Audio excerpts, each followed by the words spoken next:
Hi, welcome back. Today I'm going to be sharing 4 simple scripts to stop your clients from stealing your time. Now, if you haven't seen part 1 of this video where we talk about how clients do this and how to reinforce those boundaries, I will have a link in the description below to video 1. You'll want to watch that first. And in this video, I'm going to go through some scripts on common scenarios that happen when clients want you to do work that's outside of your contract or outside of your current agreement. It can be so hard to know what to say without offending people or looking like you're, too good for them or you're pushy or you're all about money. So I want to give you some easy ways to reinforce those boundaries by feeling confident and not look weak in your positioning. The first scenario is that a client has asked you to do some work that is not in your contract. It's outside of your agreement, and therefore they should not be asking you about it in the first place. The rude way to handle this is to send them a copy of the signed contract and be like, read it again. I don't think so, buddy. Now, there's 2 scripts here. One if you do want to do the work, and one if you don't. So if you do want to do that work for the client, a simple way to reply is, hey client, thanks so much for thinking of me when it comes to this task. You won't say but this is not something that is included in our current contract. However, it is something that I feel equipped to do and have the time and space to do. If you would like me to add this to our contract, I'd like to meet and get a little more sense of the scope so I can give you an accurate idea of the time it will take.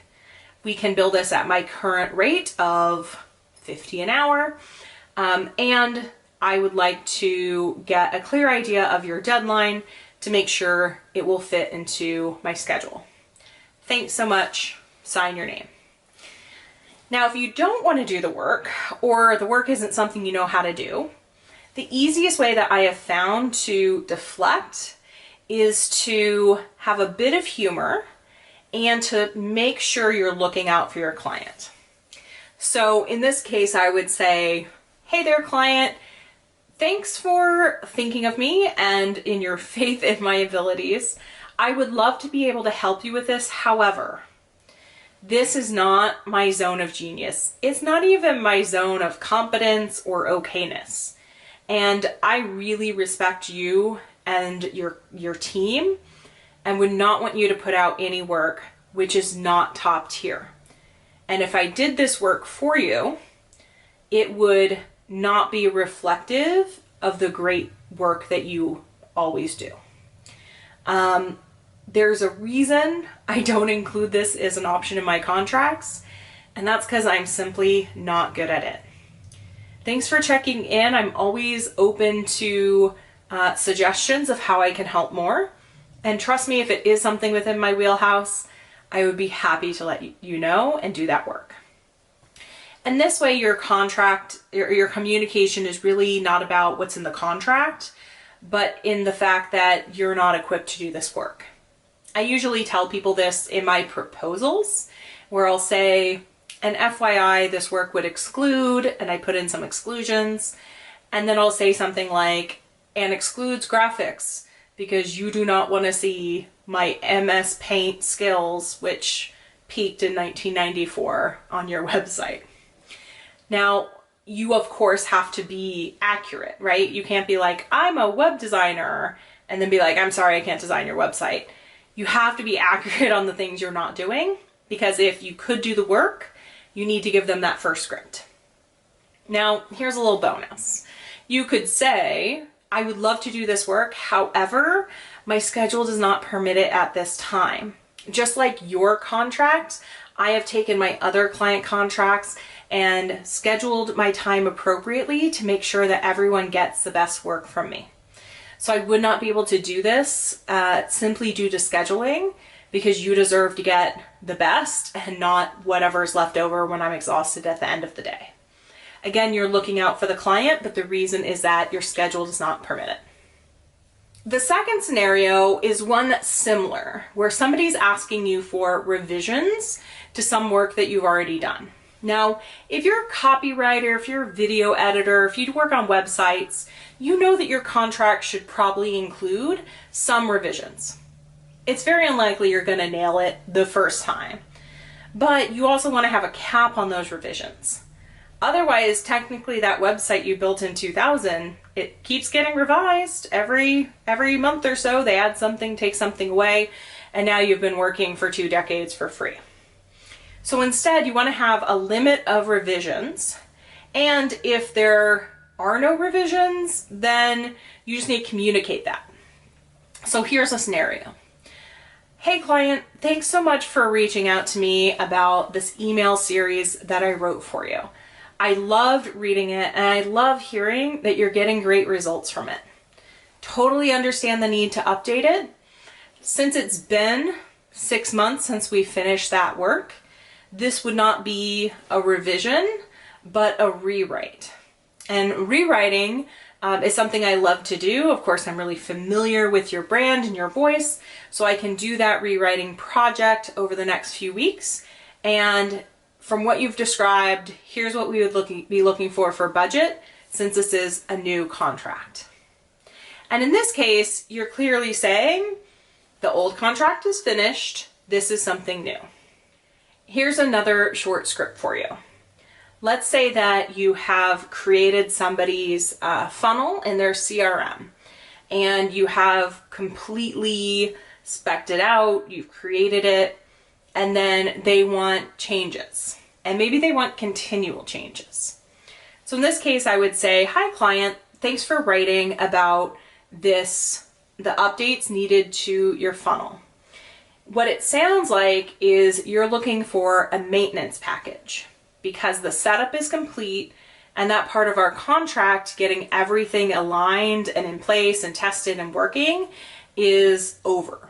I totally understand that you want to keep up to date with metrics and change things as you see those results come in. And here's what we could do in that case. A maintenance package would give you this many hours a month to review and make adjustments based on your feedback and my suggestions, and it would cost blank. Let me know if you're interested in working this way. And of course, you own the software, you own the data, you own the emails. And if you wanted to make any of these changes on your own, you're more than able and capable of doing that. So this kind of gives that client the option. If they want to change things, they can DIY it. If they want you to change things, that's a maintenance package, and that's paid separately. The third common scenario is asking for work that goes beyond what you've been paid for. And this typically happens when contractors are on an hourly contract. And sometimes that means they're getting paid in a block of hours, like here's 10 hours up front, let us know when you run out. And sometimes it's start working and we'll pay you at the end of the month. Now you want to be really clear in your contract on the frequency of payments, because otherwise someone could say, yeah, we're going to pay you at the end of the quarter. So you have to wait 3 months. Or we're going to pay you when you hit 50 hours. Well, that could be a year or more. You want to make it really clear. Maybe they pay you every 10 hours, or they pay you every 30 days, whichever comes first. So imagine that somebody's asking you to do more work and they haven't paid your existing invoice with the hours you've done so far. In that case, the script I would give or say is, that sounds really interesting, and I've got that on my list of things that you need done. However, before we move on to working in this new package of hours, I did send a invoice for the first set of hours and would need that paid before I take on any more work. That's really straightforward. It's really clear. There's no ambiguity there. It's just simply, you gotta pay. You gotta pay for what you purchased before you get more stuff. Another script you can use here is in writing, you could say something like, fantastic, this is really clear. I can schedule this into my calendar starting next week. Before I do this work, and you bold that in the email, I do need my existing invoice paid. And then you copy the invoice or you send it again. Now here's a trick when it comes to emails and scripting. You always want to give someone the easy out. So let's say that you wrote your friend and they never wrote you back. You probably wouldn't have very many friends if your next response is, well, I guess you don't care about me and you hate me forever, so F you. What if instead you say, hey, I don't know if you saw my last text message, or hey, did you see when I posted something to you on Facebook? Then they can save face by going, oh no, I missed it, even if they didn't. So if you do that with clients, you do that with leads, it gives them a way to get out of any guilt feelings, any shame. So if that client's like, oh my gosh, I haven't paid them, they probably hate me, they're gonna have some distance. So if you say, yes, I'd love to get started on this, I can start on it next week. Before I do this work, I do need my existing invoice paid. I don't know if it came through to you okay on my software, so here's a copy of that link or that file. Please let me know if you get it okay. Then they can say, oh, it must have gone to my spam. And we all kind of know it's a lie. It's one of those little white lies of an excuse. But if you give them the excuse and you give them the way out, then you could move through it and move forward. So the last way that we kind of have clients stealing our time is a sneaky one. And that's clients asking you to work while you're on vacation, while you're having your weekend, on a holiday, when you're just taking some downtime for yourself. And the script here is a different one because essentially it's a script that comes in advance of the request. So if you tell your clients, I'm going to be out the week of my birthday, and then they send you 6 emails the week of your birthday, you don't actually need to reply. When you get back, you can simply say, hey, I did get those requests. I'm prioritizing them now. And thanks for your patience. As you know, I took last week off for my birthday. To me, it's not that big a deal if someone sends a request during a time I'm off, as long as they don't expect an answer while I'm off or expect me to do the work. So here is a script you can use, and it's an away message script.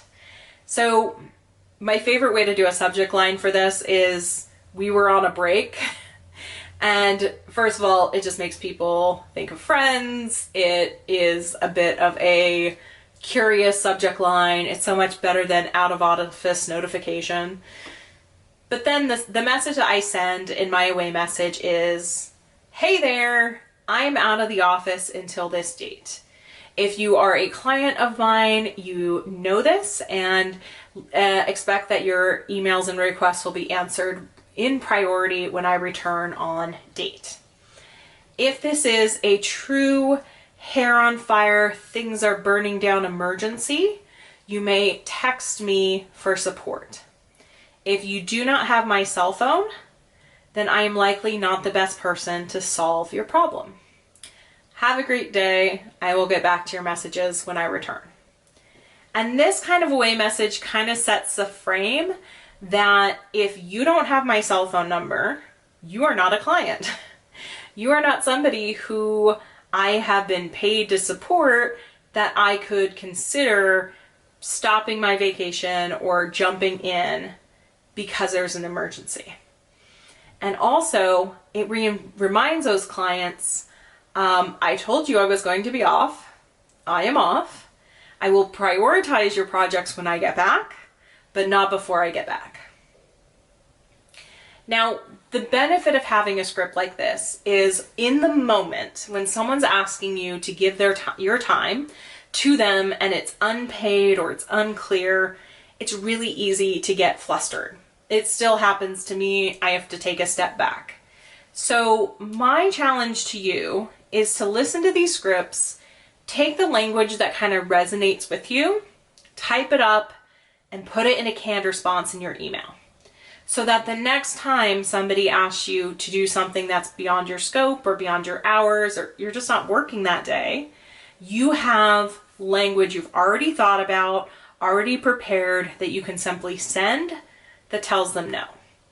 And doesn't really just say, no, I'm not doing that, but I can do that under these circumstances, or I can do that with this in place. And that's the kind of clear communication that entrepreneurs have to have with their clients. It's not like they're your full-time boss and they're going to walk over to your desk and say, I'm paying you for 40 hours a week, so do this whether it's your job or not. And when you do have that clear communication about your expectations, your contract, what you're available to do and importantly not do, then you not only build up a reputation for yourself, but you have additional respect from your clients. They learn that you're not somebody they can walk all over and that they need to honor you and your time and pay you what you're asking. And all of that leads to a stronger entrepreneur as well as better relationships. So I hope that you can take some of these words, put them in your mouth, and use them to save yourself time, to make more money, to have better relationships with your clients, and to not let them steal your time anymore. Your time is valuable, and others need to respect that.